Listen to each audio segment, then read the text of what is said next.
आज मी बनवलेला आहे फराळासाठी मस्तपैकी भगरीपासून सुंदर असा हा नाश्ता म्हणजेच फराळ।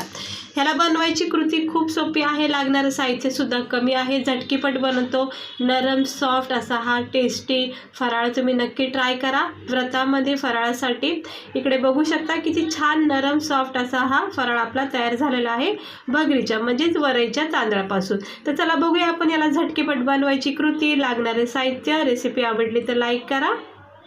तर इकडे मी वरईचे तांदूळ 1 वाटी 1 तास भिजत ठेवले आहे। जास्तीत जास्त 1.5 तास सुद्धा तुम्ही याला भिजत ठेवू शकता। छान नरम सॉफ्ट असं फुललं जातं हे तांदूळ, वरईचे तांदूळ आपण याला बोलतो, सगळीकडेच भेटतं हे। तर घेऊन यायचं 1 वाटी, भिजत ठेवायचं आणि मग भिजून झालं की आपल्याला हे पाणी काढून घ्यायचं। आता हे सगळे तांदूळ ह्याचं पाणी जे आहे ना भिजवलेलं हे सगळं काढून घ्यायचं आणि मिक्सरच्या भांड्यामध्ये याचं वाटण करून घ्यायचं।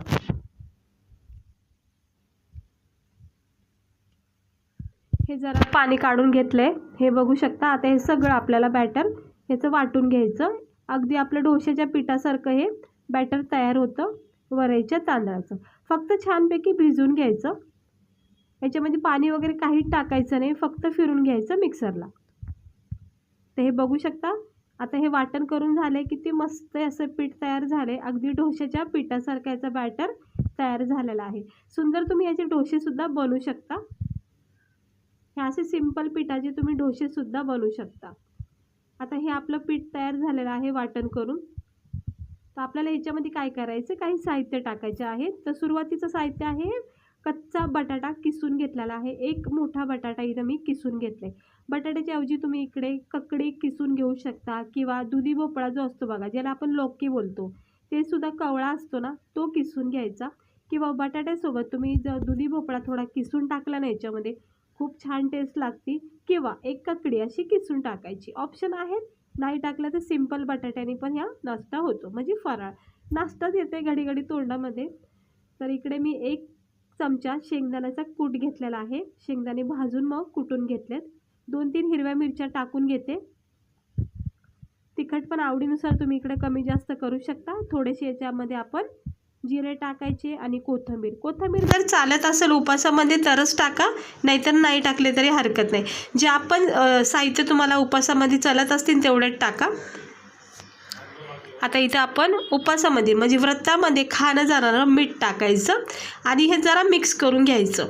ही प्रोसेस इथंच थांबलेली नाही, अजूनही आपल्याला थोडंसं काम बाकी आहे। त्याला फक्त थोडं मिक्स करून ठेवून देऊया पुढच्या प्रोसेससाठी। हे असं मिक्स करून घ्या। इतका छान उत्तम स्वादिष्ट फराळ आहे। मला वाटतं हा फराळ खूप नवीन असेल, तुम्ही एकदा ट्राय करा। मला नाही वाटत आपण हे कधी केलेलं असेल, पहिल्यांदा ट्राय केलं असेल तर नक्की तुम्ही आवडीने खाताल। हे बघा मिक्स करून घेतलेलं आहे, याला सेट करून ठेवायचं थोडा वेळ। तो पण आपण एक छानपैकी तडका बनवायचा। तर इकडे मी फोडणी पात्र ठेवलेलं आहे, थोडंसं तेल गरम झाले, तेलाच्या ऐवजी तुम्ही तूपसुद्धा इकडे वापरू शकता।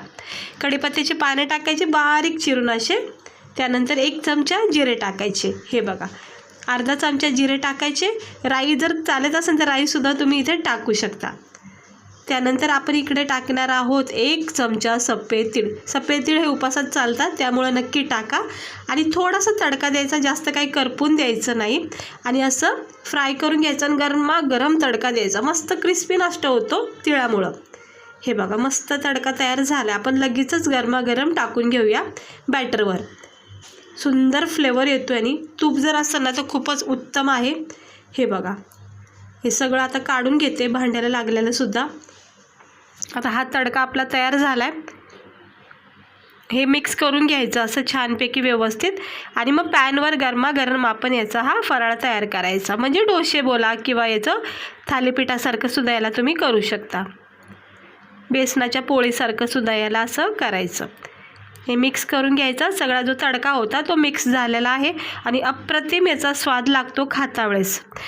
तर पॅन तापत ठेवलेला आहे, थोडंसं तूप लावायचं, तेल तूप जे पण तुम्हाला आवडेल ते लावू शकता।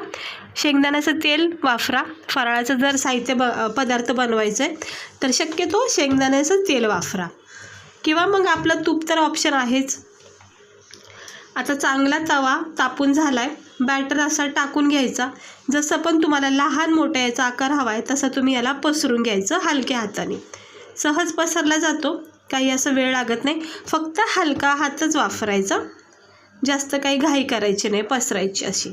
हे बघा हलक्या हाताने. आता मी जरा छोटा करते सुरुवातीचा, कारण मग अंदाजा लागतो आपल्याला की पहिला जो पराठा असतो काही असतो तो जर व्यवस्थित झाला की मग समजून जातो की आपला तवा वगैरे हा व्यवस्थित भाजला गेला आहे, बॅटर व्यवस्थित झालेला आहे. त्यामुळं सुरुवातीचा कुठलाही बॅटर असेल तर थोडाच करून बघायचा. त्याच्यामुळं मी हा छोटा केला आहे सुरुवातीचा. हे बघा लगेच कडकपणा याच्यामध्ये तयार झाला आहे. पलटी करायचं, तेल तूप लावायचं, मस्तपैकी खरपूस भाजून घ्यायचा, छानपैकी असं तूप लावायचं वरून. इकडे मी तूप वितळून घेतलं आहे, आता इकडे लावून घेते आणि दोन्ही साईडून याला असं भाजून घ्यायचं. मस्त फराळ आहे, ट्राय नक्की करा तुम्ही. बघता क्षणी सहज बनवताना इतकं सोपं आहे. हे बघा तयार झालेला आहे छानपैकी असा हा फराळामध्ये खाणा जाणारा हा वरईचा डोसा. पुन्हा एकदा थोडंसं तूप लावून घेतलं आहे आणि बॅटर टाकायचं. आता बॅटरमध्ये थोडंसं पाणी टाकले, वाढू शकता पाणी टाकूनसुद्धा. हे बघा म्हणजे कसं घोळ थोडा पातळ होतो आणि मग पसरला जातो. जर घट्ट वाटत असेल तर पाणी टाकायचं थोडंसं. हे बघा किती छान सुंदर असा हा पसरला गेला आहे. मस्त असं पोळीसारखा हा तयार होतो. दोन्ही बाजूनी भाजून घ्यायचं सेम प्रोसेसने जसं आपण सुरुवातीचा केला. थोडासा याच्यामध्ये कडकपणा तयार झाला की मग पलटी करायचं. एकदम घाई करायची नाही, पलटी करायची. पाहू शकता मस्त सुंदर झालेला आहे. हे असं दोन्ही बाजूनी खरपूस भाजून घ्यायचा आणि मग याला असं काढून घ्यायचं. फराळाचे मी वेगवेगळे छान छान तुम्हाला रेसिपी दाखवत राहीन नवरात्रीमध्ये. तर चॅनलवर माझे पहिल्यांदा आल्या असतात तर चॅनलला सबस्क्रायबर करा. मस्तपैकी गावरान रेसिपी वगैरे मी दाखवत राहते, भाज्या वगैरे सगळं. तर हे बघा आपला फराळ तयार झाला आहे आणि हे 2-3 सुरुवातीचे केलेलं आहे ते मी तुम्हाला दाखवते.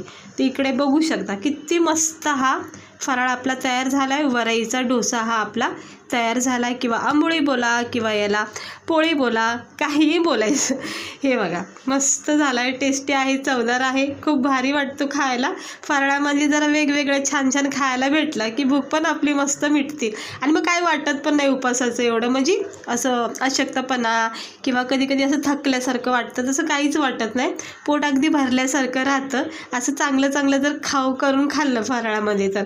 आणि नेहमी नेहमी आपण भगरीचं ते खिचडी वगैरे बनवतो, एकच खाऊन कंटाळा येतो फराळ. त्यामुळे असं वेगवेगळं आता मी तुम्हाला दाखवते रेसिपी रोज. तर पाहू शकता मस्त झालेले आहेत, लुसलुशीत छान तीळ वगैरे टाकून केलेलं आहे आपण. आणि हे शेंगदाण्याची चटणी जी मी ठेवली ती नेहमी तुम्ही करून ठेवा, हे अशा वेळेस खूप उपयोगी पडते. आणि मी बनवले की त्याच्या चटणीसोबतच खाते.